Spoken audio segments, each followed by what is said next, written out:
Linda, and this is Coffee and Crime. This podcast explores real cases involving violence, loss, and the darker side of human nature. Some details may be confronting. Listener discretion is strongly advised.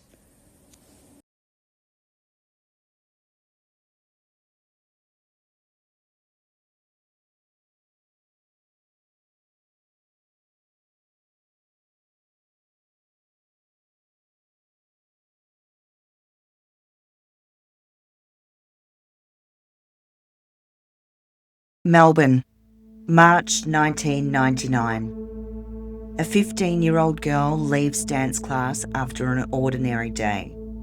She laughs with friends, talks about money she expects to earn that evening, and points out a pair of shoes she plans to buy the next day. Nothing about her behaviour suggests fear. Nothing suggests she believes she is in danger. Nothing suggests she is walking towards her own murder. As the sun begins to disappear over the city, Rachel Barber walks away from the dance factory in Richmond. It is the last time her friends will ever see her alive.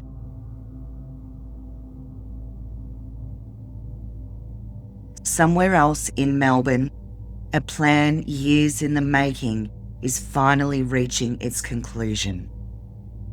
A plan built on obsession, on envy, on fantasy. A plan created by a young woman who didn't simply want what Rachel had, she wanted to be Rachel. And before this night is over, she will take Rachel's life.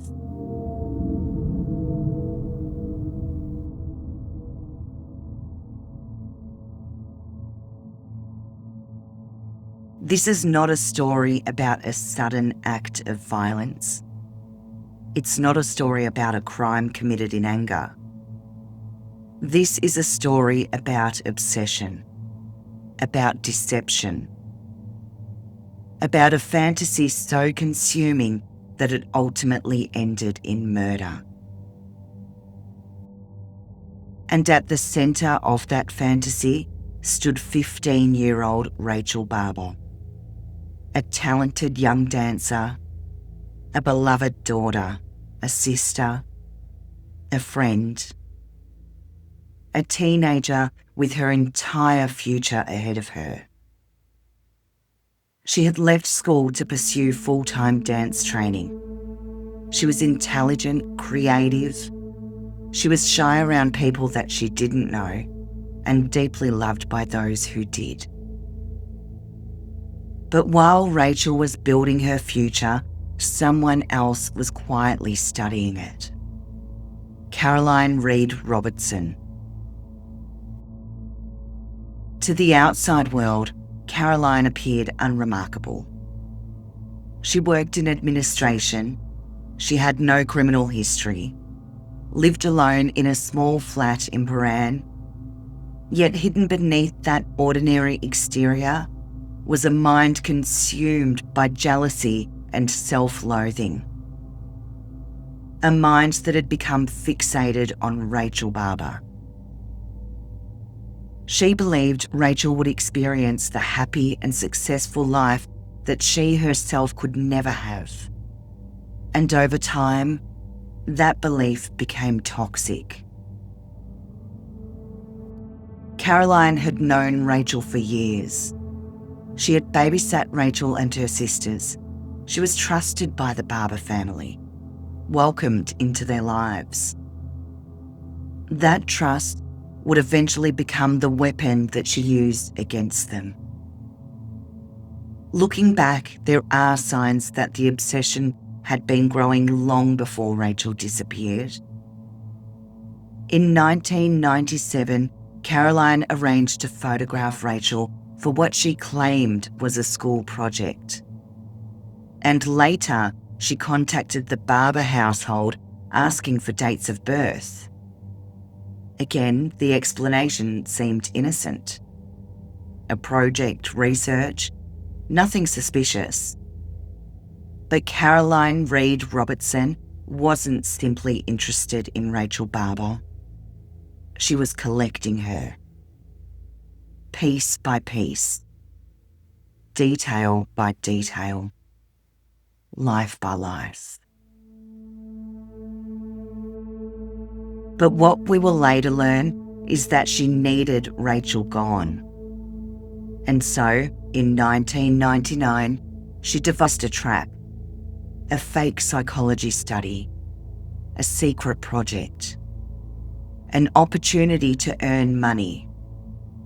The idea was brilliant in its cruelty. Rachel would be told that the study was confidential. She couldn't tell her parents. She couldn't tell her boyfriend. She couldn't tell anyone. Secrecy was essential.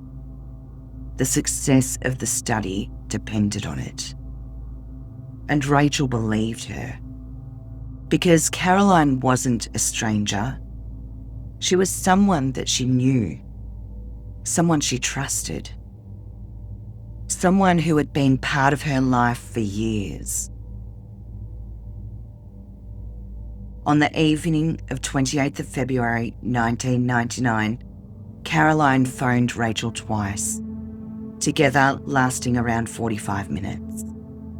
Nobody knows exactly what was said, but by the end of those calls, Rachel was convinced. The following day, she would meet Caroline, and she would be paid. The next morning, Rachel's father drove her to the tram stop, like any other day, like every other parent who has waved goodbye to their child without realising that it would be the last time. Rachel headed into the city. She spent time with friends, attended her classes. She made plans and talked about tomorrow. And throughout the day, she mentioned the job that was waiting for her. She said she was going to make a lot of money. Her boyfriend remembered talking to her about the job, about the shoes that she intended to buy the following day. The following day. Those words would haunt everyone who heard them, because there would be no following day, not for Rachel Barber. By late afternoon, classes were over and friends offered lift, but Rachel declined. She had somewhere to be, someone to meet. And before the night is over, Rachel Barber's future will be stolen forever. At 6:40 p.m, Rachel boards a tram. The tram continues through the evening traffic. Passengers come and go. Nobody pays particular attention to the two young women. Why would they? There's nothing unusual about what they see. No argument, no fear, no signs of distress. Just two people heading somewhere together. They leave the tram at the corner of Williams Road and High Street, a short walk from Caroline's flat in Trinity Street, Paran. 120 metres, barely a minute or two away. Neither girl knows it yet, but history is about to divide their lives. One will become a victim, the other will become a killer. As darkness settles over Melbourne, Rachel follows Caroline into the flat. Everything about the situation appears ordinary. The setting is familiar. The atmosphere is calm. This isn't an isolated bushland attack. It isn't a deserted warehouse. It's a small suburban apartment. A place where Rachel had no reason to feel threatened. And that trust gives Caroline something far more valuable than force. It gives her control. The evening begins quietly. There is pizza, there are bottles of alcohol, but Rachel shows no interest in drinking. While Rachel eats the pizza, and talks with someone that she believes is a friend, Caroline is carrying a secret.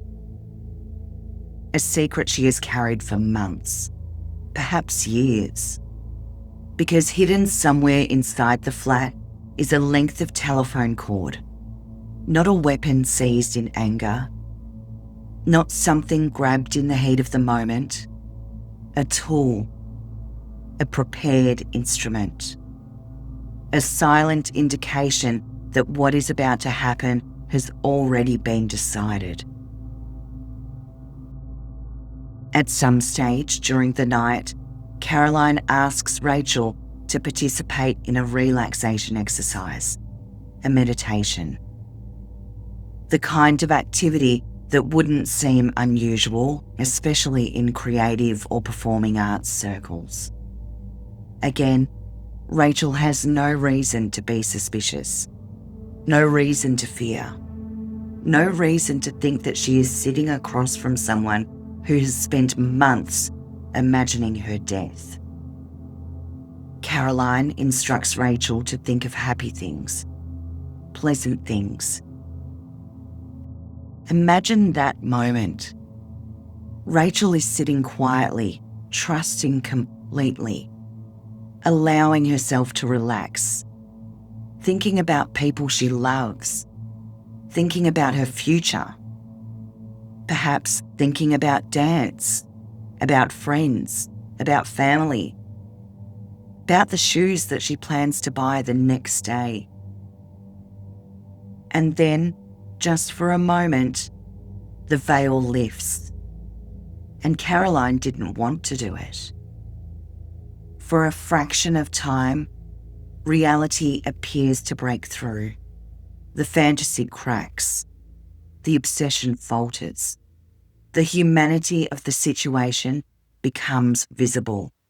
A living person sits before her. A 15-year-old girl who has done nothing wrong. A girl who trusts her. A girl who believes she is safe. For one brief second, there is still a choice. There's still an opportunity to stop, to walk away, to abandon everything. But that moment passes because Caroline believes she is already in too much trouble. She has to continue. And then the veil drops again. Those words are haunting because they suggest a moment when Rachel Barber's fate balanced on the edge of a knife. A moment where the future could have still changed. A moment when a life might have been spared. Instead, the obsession wins. The fantasy wins. And Rachel loses everything. Caroline takes the telephone cord and she places it around the throat of the 15-year-old girl sitting before her. What happens next only takes minutes, but its consequences will last forever. Rachel Barber is dead. And then it's over. The silence that follows is overwhelming. For months, perhaps years, Caroline Reed Robertson has imagined this moment, dreamed about it, planned it, written about it, prepared for it. Yet the fantasy does not suddenly transform into happiness. It doesn't solve anything because reality is waiting. Reality always waits. And now there is a body lying in a flat in Paran. A body that cannot be explained away. A body that cannot be hidden forever. And what follows is almost as disturbing as the murder itself. Because Rachel Barber will not leave that apartment, not immediately. not the next morning or even the day after. Instead, her body will remain hidden inside the flat, only meters away from the woman who killed her, waiting in darkness while the search for her begins outside. And with every passing hour, the gap between fantasy and reality is about to grow wider. Far wider than Caroline Reed Robertson ever imagined. Now, everything becomes real. The future Caroline imagined doesn't arrive. There is no sense of triumph, no transformation, no magical reinvention into the mysterious persona she had spent so much time creating. Instead, there is a body, the telephone cord still wrapped around her neck. Hours pass. Outside, Melbourne continues as normal. Cars move through the city, restaurants close. Night workers begin their shifts. Friends and families settle into bed. And somewhere in Bayswater North, Rachel's parents are becoming increasingly frightened. Their daughter hasn't returned home. She has missed the arranged meeting point, and nobody knows where she is. Nobody has heard from her. As the night deepens, concern becomes panic, and by the evening of the 1st of March, Rachel Barber is officially reported missing. But the person responsible already knows the answer everyone else is desperately trying to find. A 15-year-old girl concealed among clothing and possessions, hidden behind a closed door, reduced in the mind of her killer to a problem requiring a solution. The following morning, Tuesday the 2nd of March, Caroline goes to work. Colleagues notice something immediately. She looks pale, quiet, withdrawn. She's different and no one knows why. No one can imagine the truth, because while they sit at their desks answering phones and discussing ordinary workplace concerns, Rachel Barber's body remains hidden inside a wardrobe in Paran for 2 days. 2 days. 48 hours. 48 hours during which Caroline Reed Robertson attempted to continue functioning as though nothing had happened. The contrast is chilling. Life continues normally for everyone else, yet at the centre of it all sits a secret so horrifying that its discovery will shock the entire country. Caroline struggles to work out what comes next. The careful planning that characterised the murder itself now seems absent. At some point on the 2nd of March, Caroline contacts a work colleague, Donna Waters. She asks for repayment of money that she had previously lent her. She is persistent. Again and again she asks for cash. She explains that she needs it immediately, that furniture is being moved, that arrangements have already been made. The explanation sounds plausible, but it isn't true. The money is needed for something else, something far darker. Meanwhile, her father, David Reed, becomes concerned about her feeling unwell, so he visits her. When he arrives, Caroline answers the door. Inside the apartment, Rachel's body remains hidden, only a short distance away. The bedroom door remains firmly closed, and David Reed notices it. But he doesn't enter. He has no reason to. Why would he? No parent arriving to check on a sick daughter expects to find the body of a murdered teenager hidden in a wardrobe.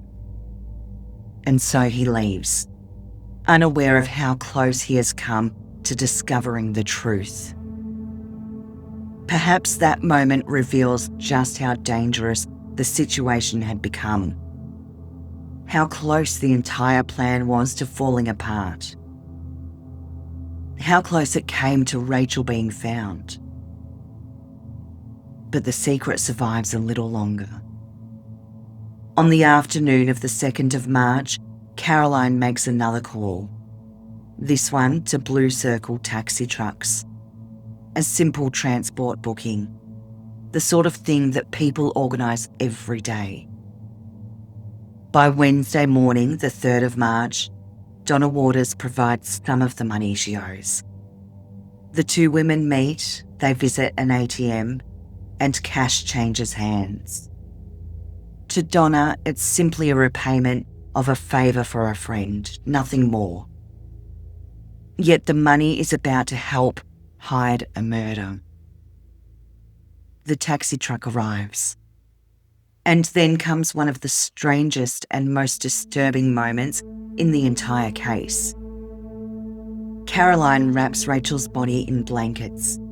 She places her inside a large army bag and prepares to move her. Imagine the risk involved, the terror, the possibility of discovery. One question, one suspicious glance, one curious driver.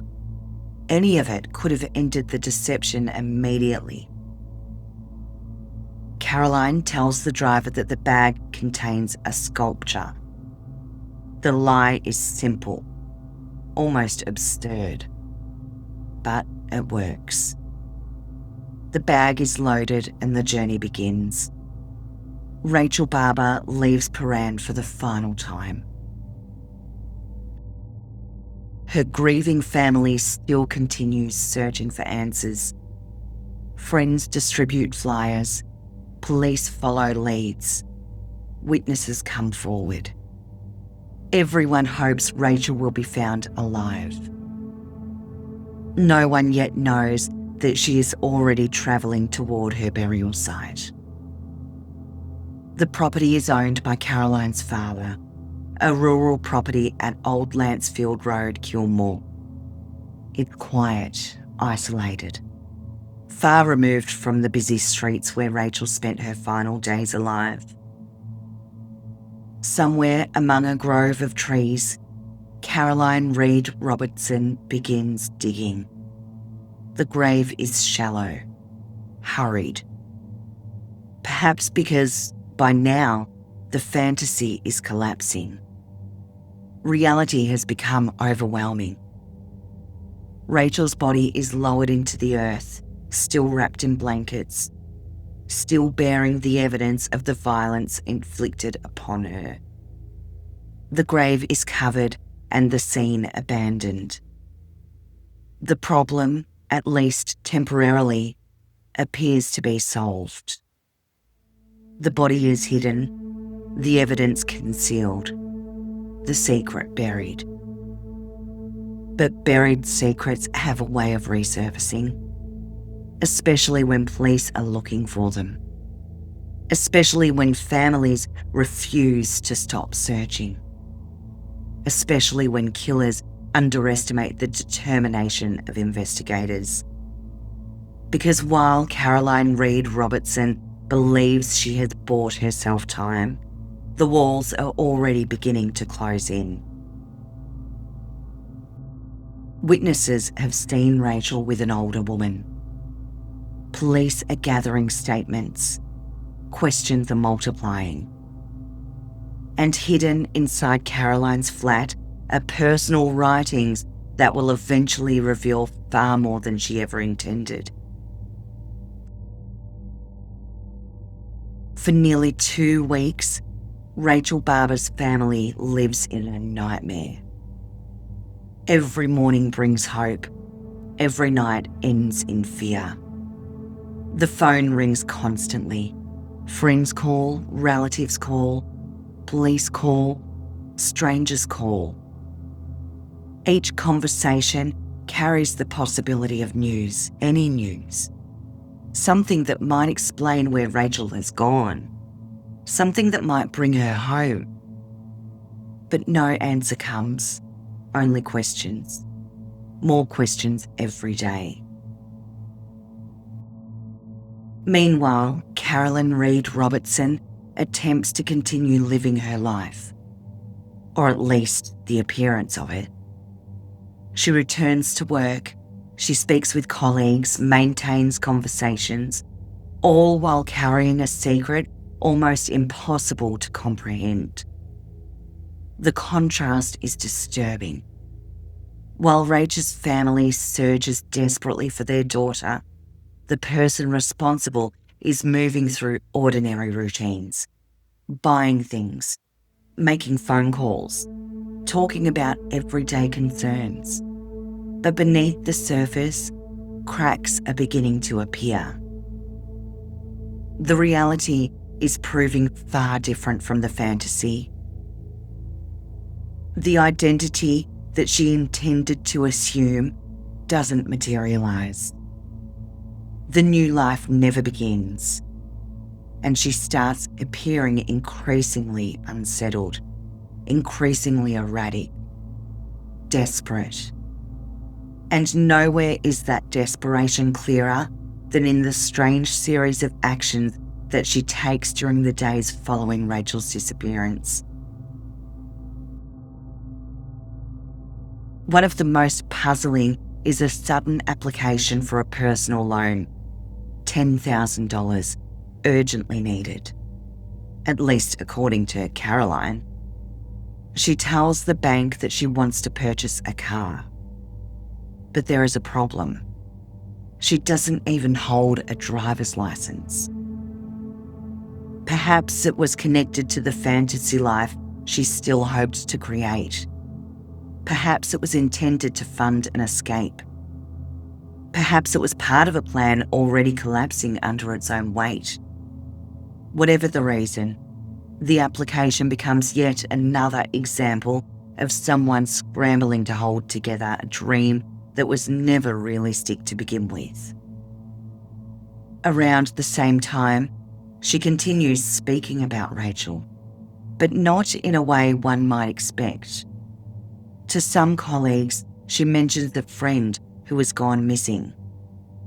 A friend that she claims isn't really missing at all.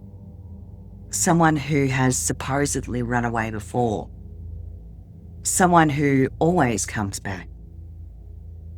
It's an extraordinary lie, not only because Caroline knows that Rachel is dead, but because she is actively attempting to shape the narrative surrounding Rachel's disappearance, to create doubt, to create alternative explanations, to steer suspicion away from herself.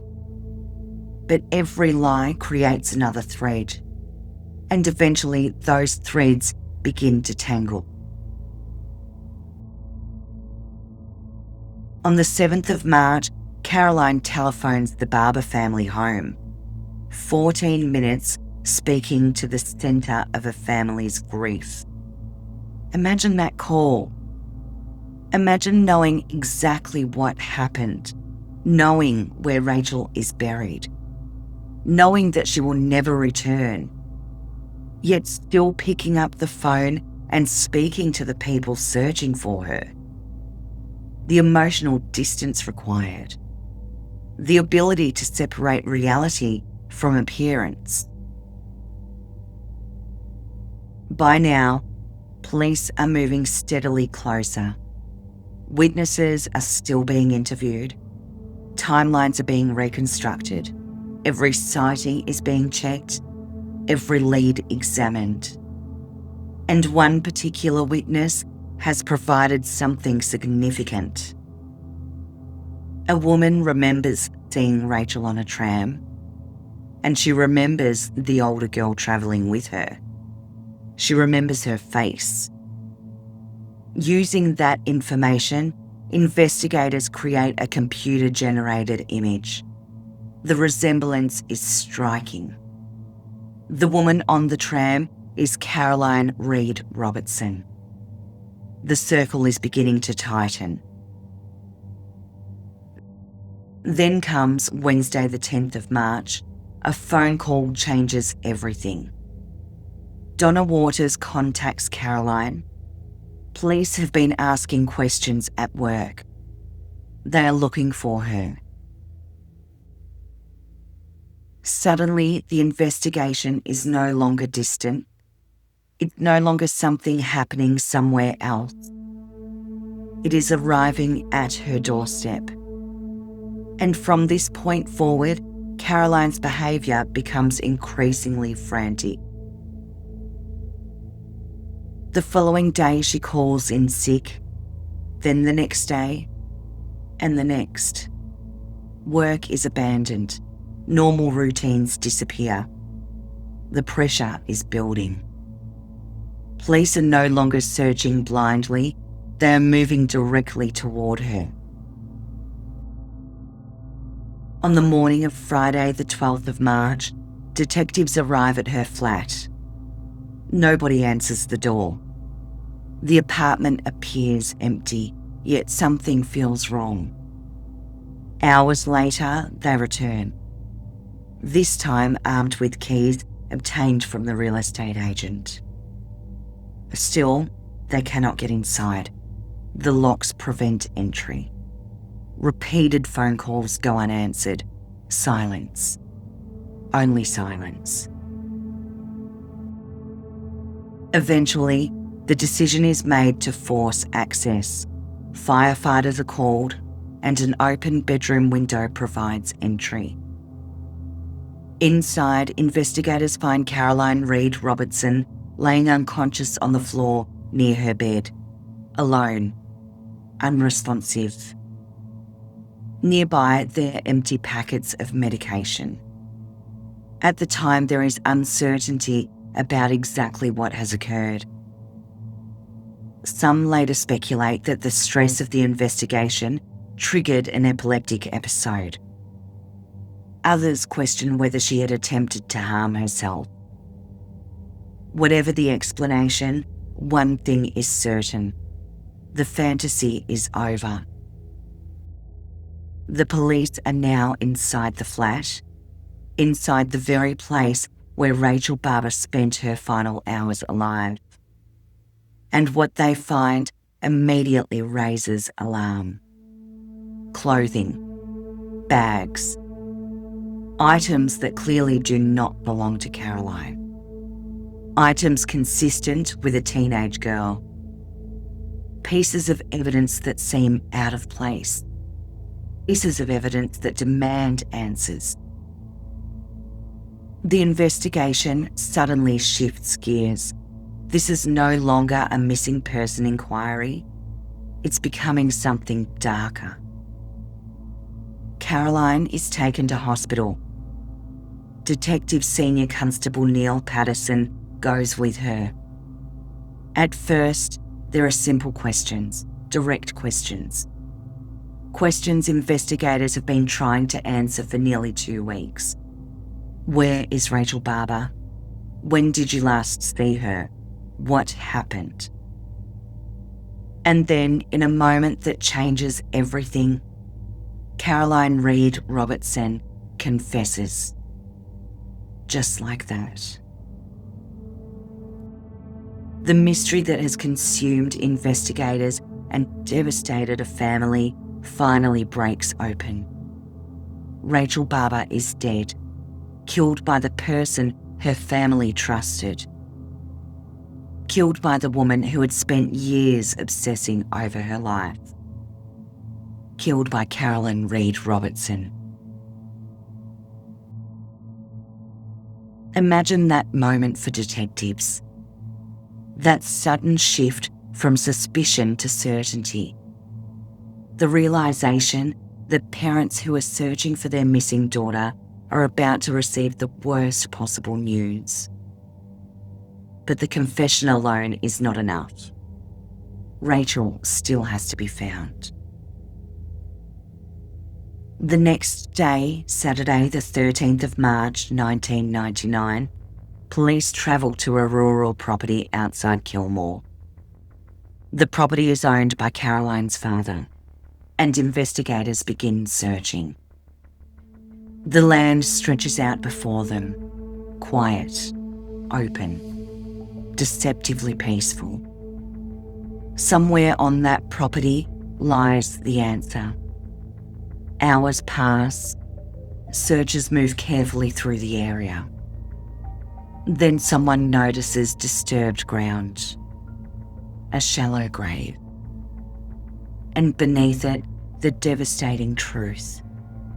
Rachel Barber has been found. The body is badly decomposed, wrapped in blankets, buried beneath the earth.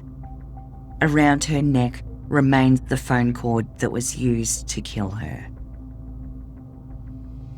The scene confirms what detectives feared. Rachel never had a chance to come home. The search is over. The hope is over. The nightmare has become reality. For investigators, the discovery brings answers. But for Rachel's family, it brings heartbreak beyond words. Because until that moment, there had always been hope, however small, however fragile. Hope that Rachel might still be alive. Hope that she might somehow walk through the front door. Hope that the next phone call might be the one that changed everything. Now that hope is gone forever. Investigators begin examining Caroline's flat. They uncover something even more chilling. The documents, the plans, the notes. The fantasy laid out in her own handwriting. Page after page revealing a murder that was not spontaneous, not accidental or impulsive, but planned, calculated, deliberate. The evidence tells a story more disturbing than anyone imagined. A story of obsession, of envy, of a young woman who wanted another person's life so badly that she convinced herself she could simply take it.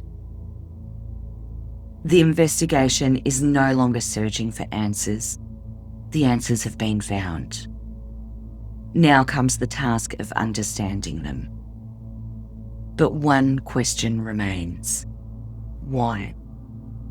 Why would a 21-year-old woman murder a 15-year-old girl that she had known for years? Why would someone trusted by Rachel's family spend months planning her death? Why would envy become murder? The answer investigators discover is hidden among the pages of handwritten notes. What they find is deeply disturbing, not because the notes simply describe a murder, but because they reveal a fantasy. A fantasy so elaborate, so consuming, that it appears to have become more real to Caroline Reed Robertson than her own life. Scattered throughout the documents is a name that appears repeatedly, a name that doesn't belong to anyone. Jem Southall. That name appears over and over again, written in different contexts, developed, expanded, almost nurtured. As Caroline is creating an entirely new person, a replacement life, a replacement identity, the deeper investigators read, the stranger the picture becomes. Jem Southall has a history, a personality, a background, characteristics, interests, even family details. Entire pages are devoted to constructing this fictional person, not as a passing idea or as creative writing exercise, as something much more serious. something much more dangerous. Jem Southall isn't simply a new identity. She appears to be everything Caroline wished she could become. Everything she believed that she was not. Everything she believed that Rachel already possessed. While Rachel was building a future, Caroline was constructing an illusion. And that illusion required one thing. Rachel had to disappear. Because as long as Rachel existed, the fantasy could never become a reality. As long as Rachel lived, Caroline remained Caroline, not Jem Southall, not the person she had imagined, not the person that she had desperately wanted to become. And so the fantasy demanded a sacrifice, a horrifying one, the life of a 15-year-old girl. But even after Rachel's murder, reality refuses to cooperate. The fantasy never works. Jem Southall never exists. The new life never begins, the escape never happens. Instead, Caroline finds herself trapped by the very thing she believed would free her. Murder. And perhaps that is why the days following Rachel's death appear so chaotic. The frantic calls, the loan applications, the desperate attempts to obtain money, the confusion, the panic. The fantasy had promised transformation. Reality delivered only consequences. By the time detectives uncover the notes, the dream is already dead. All that remains is evidence. Evidence of obsession, of envy, of planning. Evidence of a mind slowly disappearing into its own distorted reality. By the time Rachel Barber's body is found at Kilmore, Australia already knows her name. Newspapers carry her photograph.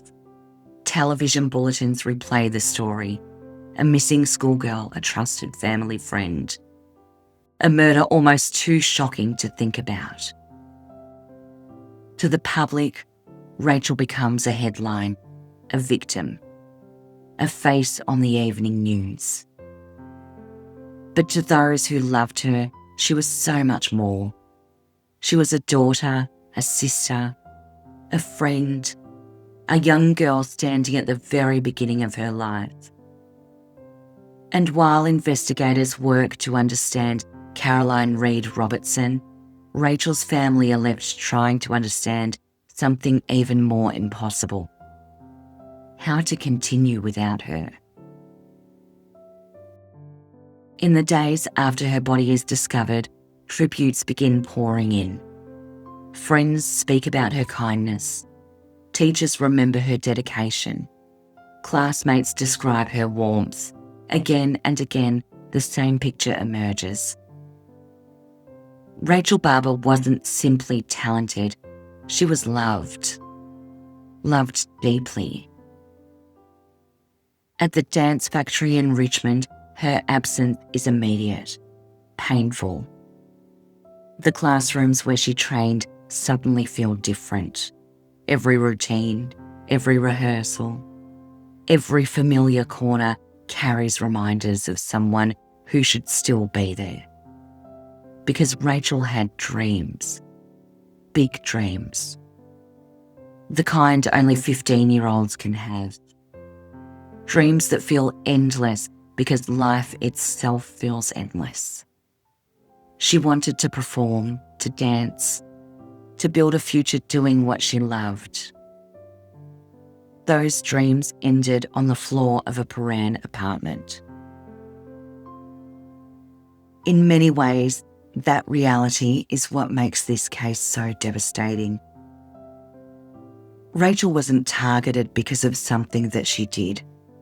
She wasn't involved in anything dangerous. She wasn't caught in a random act of violence. She was targeted because somebody became obsessed with the life she imagined Rachel was living. A life that didn't actually exist. The suffering doesn't end when the trial ends. It doesn't end when the media moves on.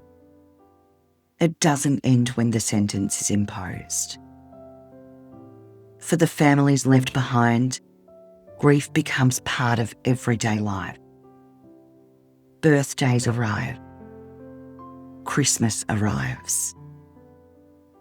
Family milestones occur, but Rachel is missing. Every significant moment becomes a reminder of who should be there, a reminder of who should have been given the chance to grow older, to fall in love, to build a career, to create a family of her own. All those possibilities vanished in a matter of minutes. And perhaps that loss is most evident in the simple plans Rachel had made before she disappeared. The shoes that she intended to buy. The money that she believed she was about to earn. The conversations she expected to continue that day. The ordinary assumptions of someone who fully expected to wake up tomorrow. Those tiny details linger because they are so normal, so familiar, so human. They remind us that Rachel had no idea she was approaching the final hours of her life. No sense of any danger, no awareness that the person she trusted had spent months constructing a deadly plan. No reason to think she wouldn't be home that night. No reason to think that she would never see her family again. And that is perhaps the cruelest part of all. Because while Caroline Reed Robertson was consumed by fantasy, Rachel Barber was simply living her life, planning her future, dreaming about what came next, believing she had time, believing she was safe, believing tomorrow would come. But tomorrow never arrived. Instead, Rachel became the victim of one of Australia's most disturbing crimes. A murder born not from rage, not from greed or revenge, but from obsession. Not every case finds closure. Not every question gets answered. And sometimes the truth stays buried long after the headlines fade.